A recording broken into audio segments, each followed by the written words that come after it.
How are you doing? आप कैसी हैं? ठीक हूँ सर। आपकी तैयारी कैसी चल रही है?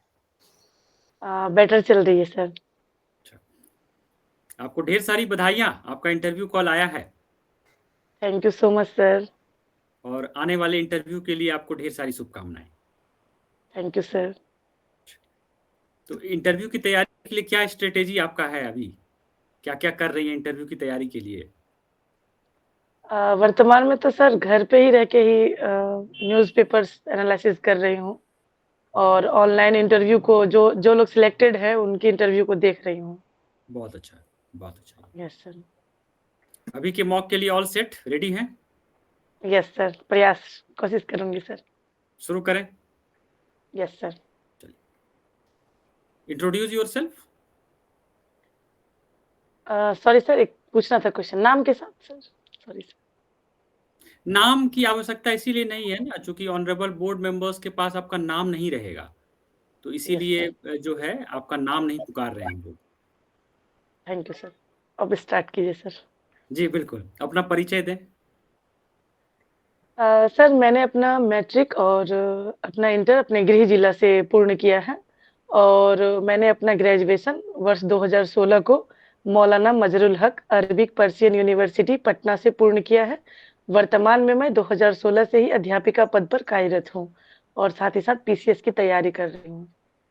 अच्छा, बहुत अच्छा। तो क्या लगता है आपको कि बिहार में जो शिक्षा की स्थिति है, वह बेहतर है? सर बेहतर है और इसे और बेहतर करने का प्रयास किया जा रहा है सर। क्या-क्या करने की आवश्यकता है आपके अनुसार? कोई ऐसे 3 स्टेप्स बताइए, जो आपको लगता है कि वह शिक्षा के क्षेत्र में बहुत बड़ा इम्प्रूवमेंट ला सकता है? पहला सर आधारभूत संरचना का निर्माण, जैसे पेयजल और खेल का मैदान और शौचालय परिपूर्ण हो विद्यालय स्तर पे। और दूसरा है सर गुणवत्तापूर्ण शिक्षा के लिए शिक्षकों को समय-समय पर ट्रेनिंग। और तीसरा है सर अभी वर्तमान में डिजिटल दौर है, तो शिक्षा को भी तकनीकी क्षेत्र से जोड़ने का प्रयास किया जाना चाहिए सर। तो अच्छा, मुझे लगता है इन तीनों पे काम करना चाहिए। बहुत अच्छा। आपका ऑप्शनल सब्जेक्ट क्या है? सर मेरा ऑप्शनल हिस्ट्री है। क्यों आपने इस सब्जेक्ट को रखा?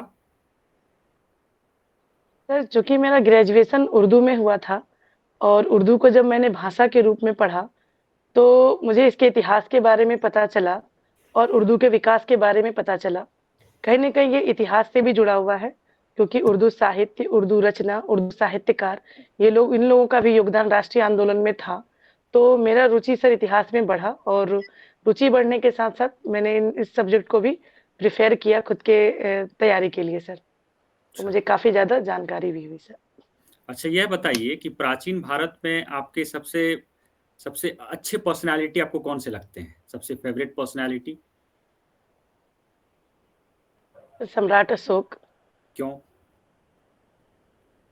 सर उन्होंने अनुशासन उन्होंने अपने उन्होंने सर शासन व्यवस्था में अनुशासन को बनाए रखा।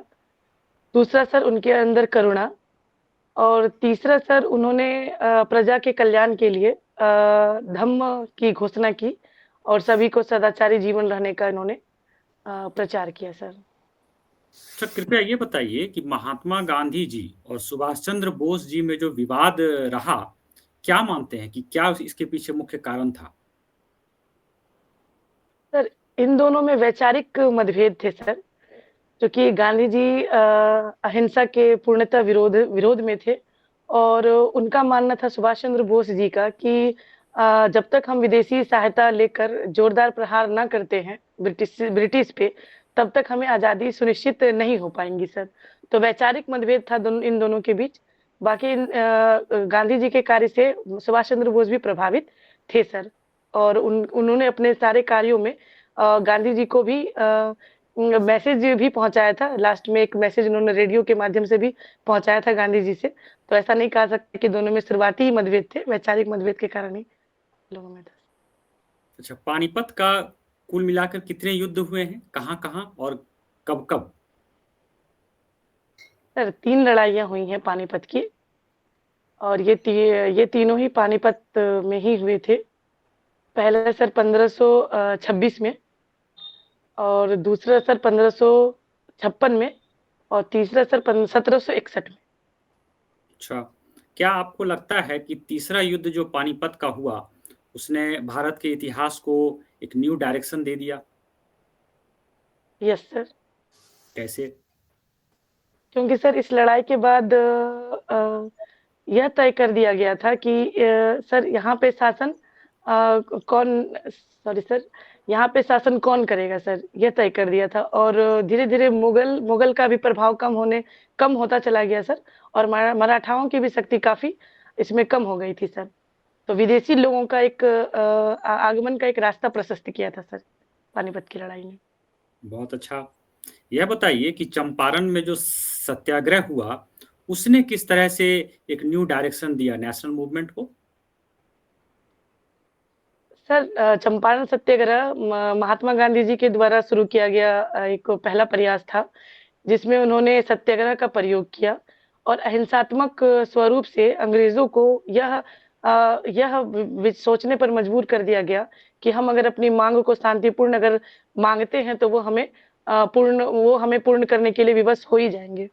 तो ये सर एक रास्ता हमें मिला कि अहिंसात्मक रूप से अंग्रेजों का विरोध करना सर।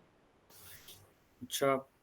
अच्छा, यह बताइए कि पार्लियामेंट का जो फंक्शनिंग है अभी, तो उसमें बहुत सारे एमपीज़ को जो है अभी सस्पेंड किया गया है। आप इसको किस तरह से देखती हैं? सर ये संसद एक हमारा लोकतंत्र का मंदिर है सर।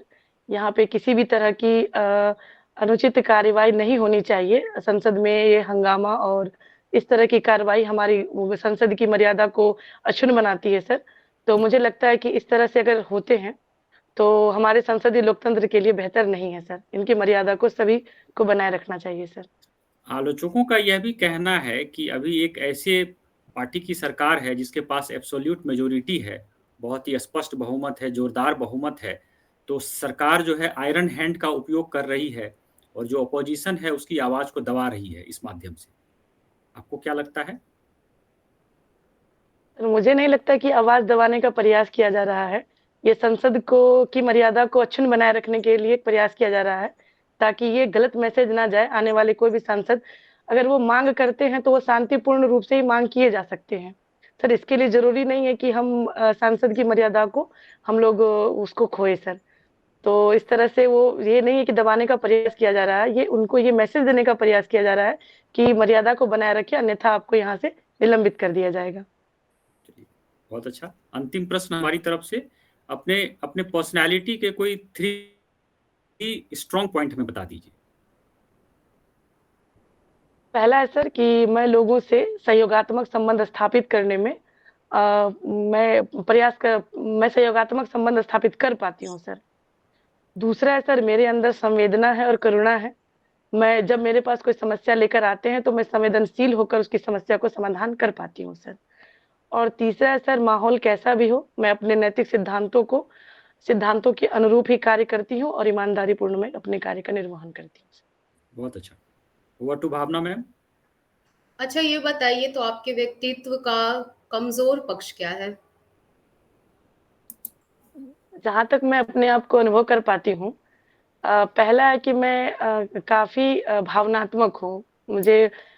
और दूसरा है कि मैं रसोई घर के कार्य में निपुण नहीं हूँ, तो कई बार मुझे भूखे भी रहना पड़ा है। तो मुझे लगता है ये हर किसी को, लड़का हो या लड़की, सबको आना चाहिए पूर्ण रूप से। तो ये मुझे अपने अंदर की सबसे बड़ी कमी लगती है, जिसे मैं सुधारने का भी प्रयास कर रही हूँ। और तीसरी है कि मैं लोगों की प्रशंसा करने में थोड़ी कंजूसी करती हूँ, तो ये भी नहीं होनी चाहिए। Very good. चलिए मुझे ये बताइए कि Lakshmi Bai social security scheme है, इस स्कीम का क्या उद्देश्य है? ये बिहार के द्वारा शुरू किया गया है, लक्ष्मीबाई पेंशन योजना। इसमें महिलाओं को 400 रुपए का लाभ दिया जा रहा है। महिलाओं को आर्थिक रूप से सशक्त करने के लिए दिया जा रहा है मैम ये। क्या आपको और नहीं लगता विधवाओं कि इस अमाउंट को सरकार को थोड़ा बढ़ाना चाहिए? 400 रुपए में क्या होता है? यस मैम, आपका कहना बिल्कुल सही है कि ये अमाउंट अभी के दिनचर्या के हिसाब से काफ़ी कम है, लेकिन ये सरकार की सहायता राशि है। मुझे लगता है कि प्रयास किया जाना चाहिए कि अगर इसमें कोई बढ़ोतरी की संभावना हो तो किए जाए, लेकिन इसके अलावा भी बहुत सारे स्कीम्स है जिनके माध्यम से महिलाओं को लाभ दिया जा रहा है। अच्छा, आपके पास कोई महिला आती है 60 वर्षीय, ठीक है, वो विधवा है, ठीक है, होमलेस है, तो आप उनको यस मैम। कौन-कौन से स्कीम्स के बारे में बताएँगी? बिहार गवर्नमेंट की कौन-कौन से स्कीम्स के बारे में बताएँगी? सबसे पहला मैम वृद्धा पेंशन योजना के बारे में उन्हें बताऊंगी, और दूसरा उनके पास घर नहीं है तो अभी बसेरा अभियान के तहत आवासीय मुहैया कराए जा रही हैं माननीय मुख्यमंत्री जी के द्वारा। तो इन स्कीम के बारे में मैं बताऊंगी मैम, अच्छा, ताकि उन्हें रहने के लिए जगह मिल जाए। अच्छा। अच्छा, आप मुझे ये बताइए कि सभ्यता और संस्कृति में अंतर क्या है? सर सभ्यता वो है जो हमारे पास उपलब्ध है, और संस्कृति वो है जो हमारे अंदर है। उदाहरण स्वरूप जैसे सिंधु घाटी सभ्यता वो हम देख पा रहे हैं, और जैसे कि कपड़ा पहनना, खाना बनाना और इसे किस तरह से पहनना, और ये हमारी संस्कृति का हिस्सा है मैम। तो किसी भी सभ्यता के राइज के लिए सबसे इम्पोर्टेंट फैक्टर क्या होता है? सर मैम अर्थव्यवस्था के साधन। नहीं, सबसे इम्पोर्टेंट जो फैक्टर होता है किसी भी सभ्यता को जब राइज करना होता है, तो उसमें सबसे इम्पोर्टेंट जो कोई एक फैक्टर होता होगा ना, वो क्या फैक्टर है? सॉरी मैम, कॉल नहीं कर पा रहे। चलिए, कोई बात नहीं। क्या इतिहास को दोबारा लिखने की जरूरत है? मैम इतिहास को दोबारा लिखने की जरूरत नहीं है, अगर उस पे शोध किए जा रहे हैं, अगर शोध से कुछ ऐसे चीजों का पता चलता है जो जानकारी के लिए आवश्यक है तो उसमें जोड़े जा सकते हैं मैम। इतिहास आपको एडमिनिस्ट्रेशन में कैसे हेल्प करेगा? मैम इतिहास में अगर हम प्राचीन काल या आधुनिक मध्यकाल में अगर हम देखें तो जितने भी एम्पायर थे, मौर्य हो या दिल्ली सल्तनत हो या मुगल, तो उनकी बेहतर नौकरशाही ही इनके साम्राज्य के उत्कर्ष का एक उदाहरण था। तो वो हम अपने प्रशासन में उपयोग कर सकते हैं। और मैम हमारी जो वर्तमान की विदेश नीति है वो हमारे इतिहास के मूल में ही मौजूद है, तो वो हम देखकर प्रशासन में। अच्छा, अभी एनसीईआरटी ने मध्यकालीन भारत को हटा दिया है सिलेबस से, आपका क्या पक्ष है? मैम हटाया नहीं गया पूर्णतः, वे उन चैप्टर्स को ये किया गया है जो जिनका दोहराव है। कुछ सब्जेक्ट्स और कुछ विषय ऐसे हैं जो अन्य वर्ग में भी हैं, तो वो दोहराव को देखते हुए मैम उनको थोड़ा सा हटाया गया है मैम। क्या ये सही है? मुझे लगता है कि मैम जो आवश्यक वर्तमान में है तो उनके अनुरूप अगर शिक्षण विधि में लाया जाए तो वो सही है, और आगे बदलाव तो होने ही चाहिए सिलेबसों में ताकि बच्चों को जानकारी हो। अच्छा। अच्छा, आप मुझे ये बताइए कि सिंधु घाटी सभ्यता को एक शहरी सभ्यता क्यों कहते हैं? सबसे प्रमुख कारण क्या है? पहला कारण है मैम उनकी जो सड़कें थी काफी चौड़ी चौड़ी थी, जो समकोण में विभाजित थी। दूसरा उनके मकानों में ईंटों का प्रयोग किया गया था। वे बड़ी बड़ी नालियां थी जो एक शहर की सबसे बड़ी विशेषता होती है, चौड़ी चौड़ी नालियां जो ढकी हुई मिली हैं। और मैम कला साइंस और तकनीक से भी वो लोग परिचित थे। उनके एक बाट मिला है मैम जो कि 2, 4 और 8 को प्रदर्शित करता है, तो इनकी जानकारी उन्हें थी। इसके अलावा मैम बंदरगाह जो कि एक अर्थव्यवस्था का बेहतर साधन हुआ करता है, तो ये भी मौजूद था मैम, इसलिए इसे अच्छा, शेरशाह सूरी के प्रशासन व्यवस्था के बारे में आप कुछ बता सकते हैं हमें? मैम शेरशाह सूरी को प्रशासन में सुधार के लिए जाना जाता है मैम, किस और प्रकार उन्होंने की? कई सारे सुधार किए मैम। केंद्रीय और जो प्रांतीय सरकारें थी इनमें काफी ज्यादा बदलाव उन्होंने किया था, सुधार किया था मैम। और प्रशासन में ईमानदारी पूर्वक सैनिक कार्य करे, तो उनके लिए वो विशेष रूप से व्यवस्था किए थे। और मैम जगह-जगह उन्होंने सराय बनवाए थे ताकि जो कार्य हो तो वो वहाँ पे आराम कर सके, और उन्होंने इंफ्रास्ट्रक्चर के महत्व को भी समझा, और उन्होंने सड़क का निर्माण कराया जो वर्तमान में ग्रैंड ट्रंक रोड के नाम से जाना जाता है मैम। अच्छा, पटना के इतिहास को प्राचीन काल से लेके अब तक आप शॉर्ट में अगर हमें बता सके तो। प्रयास करती हूँ मैम, अगर आपकी अनुमति हो तो। बिल्कुल। प्राचीन काल में मैम पटना को पाटलिपुत्र के नाम से जाना जाता था, और यहाँ सर मैम यहाँ मगध का उत्थान हुआ, और मैम मध्यकाल में पटना को अजीमाबाद कहा जाने लगा। और मैम सॉरी मैम। चलिए कोई बात नहीं। अच्छा, एक लास्ट क्वेश्चन आप मुझे बताइए, अभी हाल ही में एक ग्रीन वॉशिंग जो शब्द है न्यूज में रहा है, इसका अर्थ क्या होता है?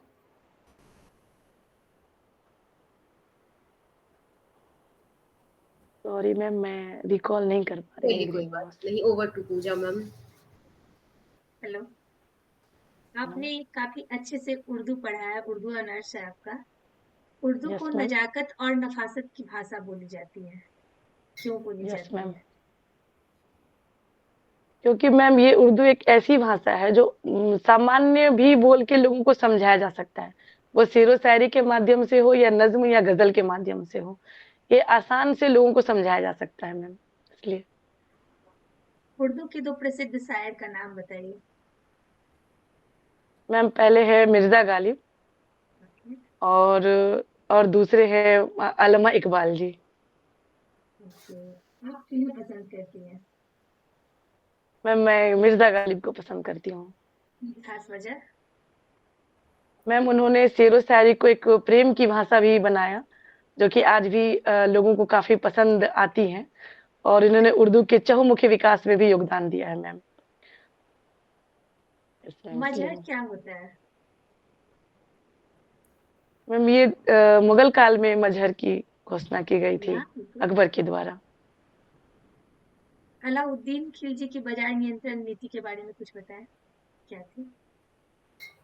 इसमें इन्होंने बाजारों को नियंत्रण कर जो मूल्य थे वस्तुओं के, उन्होंने उनका निर्धारण किया था, ताकि बाजारों को नियंत्रित कर दिल्ली सल्तनत के आर्थिक विकास को एक सशक्त प्रदान किया जाए मैम, इसलिए उन्होंने किया था।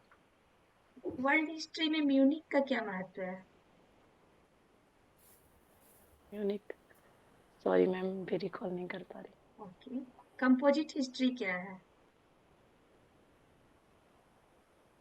सॉरी मैम, रिकॉल नहीं कर पा रही। चलिए कोई बात नहीं। आप न्यूज़पेपर पढ़ती हैं जैसा कि अभी आपने कहा था सर को।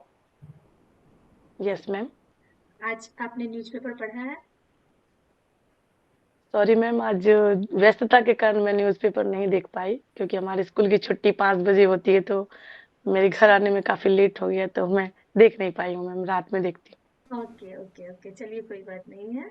आप कौन सा न्यूज़पेपर पढ़ती हैं? हिंदुस्तान पढ़ती हूँ मैम। हिंदुस्तान के प्रमुख संपादक कौन है?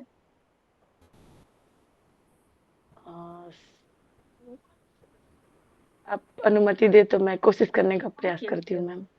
बिल्कुल। संजय गुप्ता जी हैं। अच्छा, कल आपने न्यूज़पेपर शाम में पढ़ा होगा, जैसा कि आपने कहा स्कूल से आने के बाद पढ़ती हैं। कल की 2 सॉरी मैम, कल मैं पटना में थी मैम, इसलिए नहीं देख पाई थी आज। पूर्णतः अचानक ये कोई बात नहीं है। आप काफी दिन से शिक्षा के क्षेत्र से जुड़ी हुई हैं। इस बीच में बहुत जगह आप जाती होंगी। बिहार के कुछ पर्यटन स्थल जिसकी आपने हाल फिलहाल में यात्रा की है।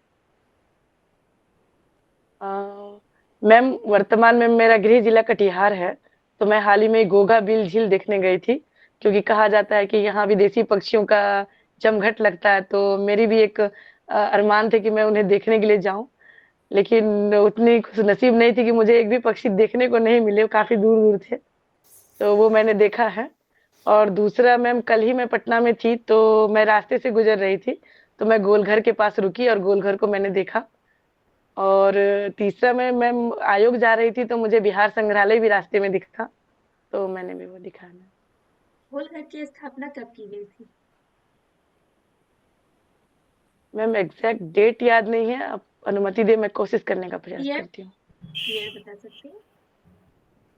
ईयर 1781 के आसपास मैम। आपके रोल मॉडल कौन है?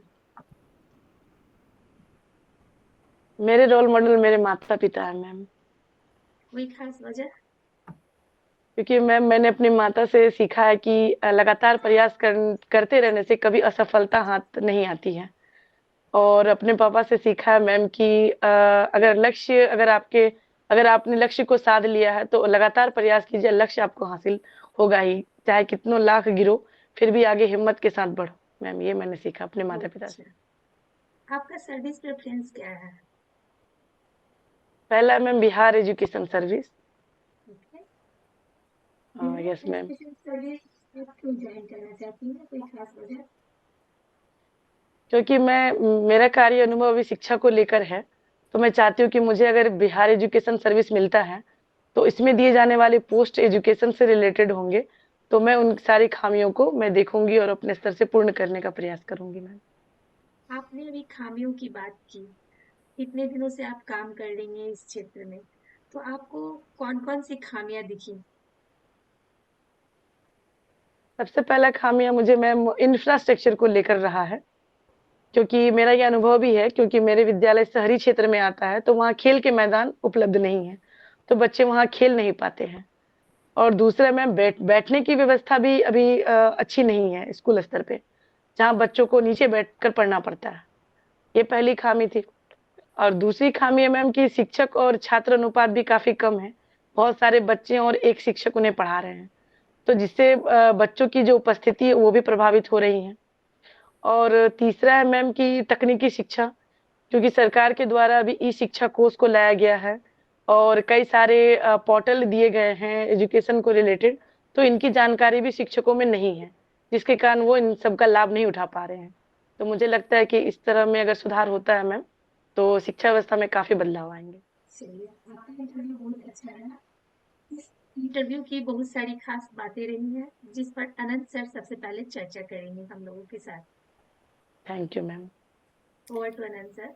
एक शब्द में अगर आपके परफॉर्मेंस को अगर डिफाइन किया जाए तो वह है शानदार।